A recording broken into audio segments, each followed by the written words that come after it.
माझ्या माहितीप्रमाणे आंदोलन अद्याप संपलेलं नाही. देशाच्या युवा शक्तीनं आपला संताप, आपला उद्रेक ज्या पद्धतीने व्यक्त केला त्यालाच आम्ही लोकशाही मानतो. नरेंद्र मोदी आणि अमित शहा यांच्या सरकारने आणि त्यांच्या पोलिसांनी त्या तरुण मुलांवर, मुलींवर ज्या प्रकारचा अमानुष लाठी हल्ला केला, अश्रूधूर सोडला, फटफटत नेलं, पाय तोडले, डोकं फोडलं, जाऊन पाहतो आम्हाला जालियनवाला बाग हत्याकांडाची आठवण. माझी प्रतिक्रिया आम्ही काल दिली. एक लक्षात घ्या, माझ्या माहितीप्रमाणे आंदोलन अद्याप संपलेलं नाही. काल रात्रभर माझी काही प्रमुख आंदोलक नेत्यांशी चर्चा झाली. आज दुपारनंतर आम्ही तिकडे जाणार आहोत. काल देशाच्या युवा शक्तीनं, तुम्ही त्याला काय जेन झी म्हणा किंवा वाय झी म्हणा, देशाच्या युवा शक्तीनं आपला संताप, आपला उद्रेक ज्या पद्धतीने व्यक्त केला त्यालाच आम्ही लोकशाही मानतो. नरेंद्र मोदी आणि अमित शहा यांच्या सरकारने आणि त्यांच्या पोलिसांनी त्या तरुण मुलांवर, मुलींवर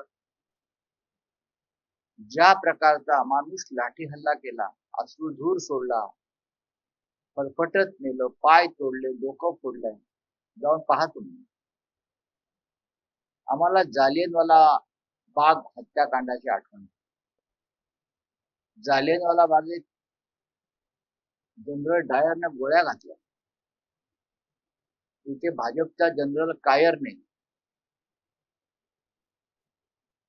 लाठीमार केला, अश्रूधूर सोडला. लहान लहान मुलींचा आक्रोश पाहिला. ज्यांना मुलं बाळ नसल्यामुळे किंवा जे आहे ते परदेशात असल्यामुळे सुरक्षित, त्यांना आमच्या भारतातल्या मातीतल्या मुलांचं दुःख, त्यांच्या आईवडिलांचं दुःख आणि यातना कळणार नाही. म्हणूनच मी आज सांगितलं, कालचा दिवस हा भारतीय लोकशाहीतला अत्यंत काळा दिवस. हा 20 जुलै हा दिवस यापुढे डरपोक दिवस म्हणून साजरा करा. डरपोक दिवस.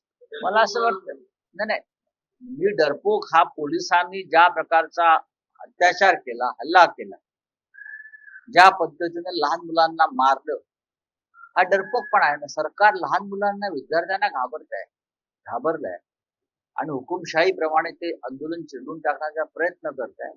काल ग्राउंडवरती आम्ही सगळे होतो की. काल आम्ही ताबडतोब वांगचुकना भेटायला गेलो. त्यांच्या प्रकृतीची चौकशी जाऊन आम्ही केली सफदरजंगला, त्यांच्याशी संवाद साधला. त्यानंतर आम्ही परत तिकडे काही आंदोलकांना भेटलो. संध्याकाळी मी स्वतः जंतर मंतरला गेलो होतो काल. आता परत आम्ही जाणार आहोत. मला असं वाटतं की काय त्यांच्या पक्षानं महाराष्ट्र आंदोलन केलेलं आहे. मला इकडल्या त्यांची भूमिका सुद्धा कालच्या बैठकीमध्ये हे आंदोलकांच्या बाजूनेच होती. स्वतः सुप्रिया सुळे या आजारी, त्यांना मी काल, मलाही वाईट वाटलं की सुप्रियाताई म्हणजे फार वोकल आहेत ज्याला आपण म्हणतो, पण त्यांचा आवाजच येत नाहीये. त्यांचा घसा पूर्णपणे कंठ आहे बिघडलेलं आहे. डॉक्टरांनी त्यांना किमान 10 ते 12 दिवस बोलू नये किंवा घशावर ताण देऊ नये हे सांगितलं. त्यांचे लोक होते. आता आता आता जे मला माझ्या माहितीप्रमाणे जे अनिस गवंडे आहे जितके बरोबर, ते त्यांच्याच पक्षाचे आहेत.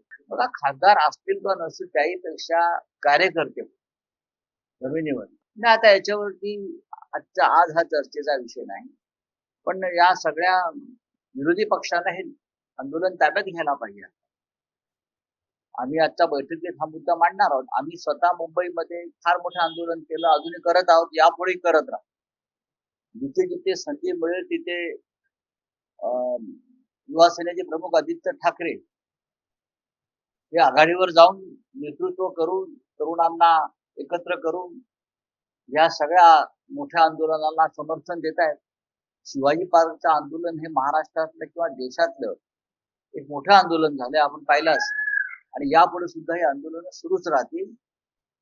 आम्ही इतकंच सांगतो आहोत की देश पातळीवरती आता हे आंदोलन घेऊन जावं लागतं. हे आमच्या जखमेवर मीठ चोळतायत, एका बाजूला तरुण मुलांवर, विद्यार्थ्यांवर, लहान मुलांवरती अमानुष लाठीचार्ज करतायत आणि ज्यांच्या विरोधामध्ये आंदोलन सुरू आहे हे क्रूर आणि विकृतपणे हसत हसत बाहेर पडतायत, तोंडामध्ये काहीतरी चघळत. याचा अर्थ किती काळजी आहे याने या मुलांची.